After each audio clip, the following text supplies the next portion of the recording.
अस्सलामुअलैकुम वरहमतुल्लाहि वबरकातुहू। दोस्तों, एक बहुत अहम मसला पाकी नापाकी का जो हर मुसलमान को जानना बेहद ज़रूरी है।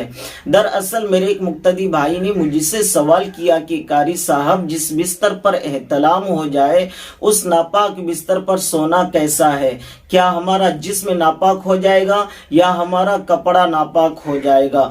इंशाअल्लाह इस पर मैं मुकम्मल आम ज़बानों में क्लियर करने की कोशिश करूँगा। बहुत अहम मसला है पाकी नापाकी का, आप बगौर समाअत करें।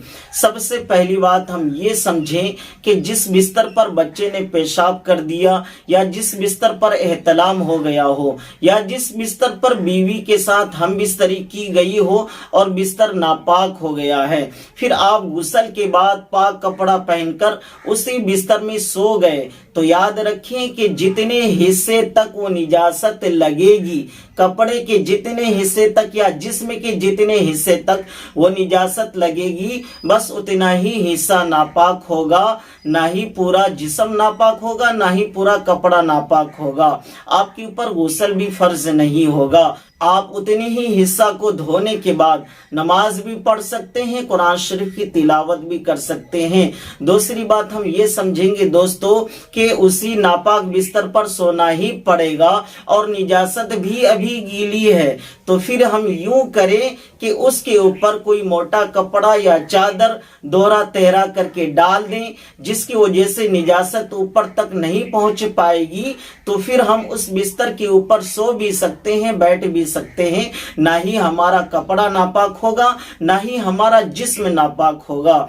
दोस्तों, तीसरी बात हम ये समझेंगे कि अगर निजासत सूख चुकी है, बिस्तर सूखा हुआ है और आप पाक कपड़ा पहन करके सो रहे हैं, तो ना ही आपका जिस्म नापाक होगा, ना ही आपके जिस्म के कपड़ा नापाक होगा, कुछ भी नापाक नहीं होगा। लेकिन हाँ, अगर बिस्तर सूखा हुआ है, नापाक है बिस्तर और बिस्तर सूखा हुआ है और आपके जिस्म में जो कपड़ा है वो गीला है या आपका जिस्म गीला हुआ है, तो फिर उस गीले जिस्म के साथ या आपके जिस्म में जो कपड़ा है उस गीला कपड़ा के साथ फिर बिस्तर पर सोएंगे या बैठेंगे तो निजासत फैलेगी।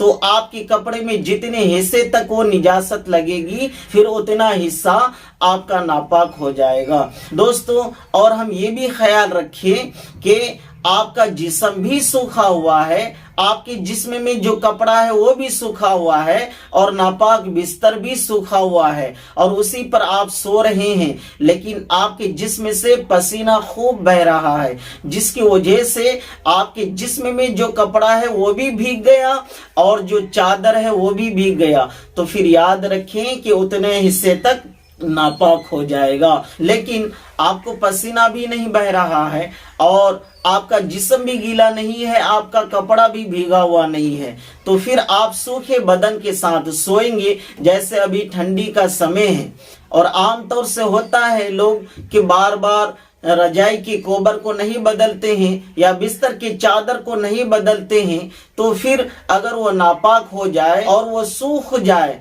फिर उस सूखे हुए बिस्तर पर सोएंगे तो ना ही आपका जिस्म नापाक होगा, ना ही आपके जिस्म का कपड़ा नापाक होगा। दोस्तों, मुझे उम्मीद है कि आप अच्छी तरीके से समझ गए होंगे और अगर आपको हमारी वीडियो पसंद आ रही है तो सवाब की नीयत से अपने दोस्तों अहबाब को शेयर करें और सब्सक्राइब कीजिए, लाइक करना ना भूलिएगा। दोस्तों, अस्सलाम वालेकुम।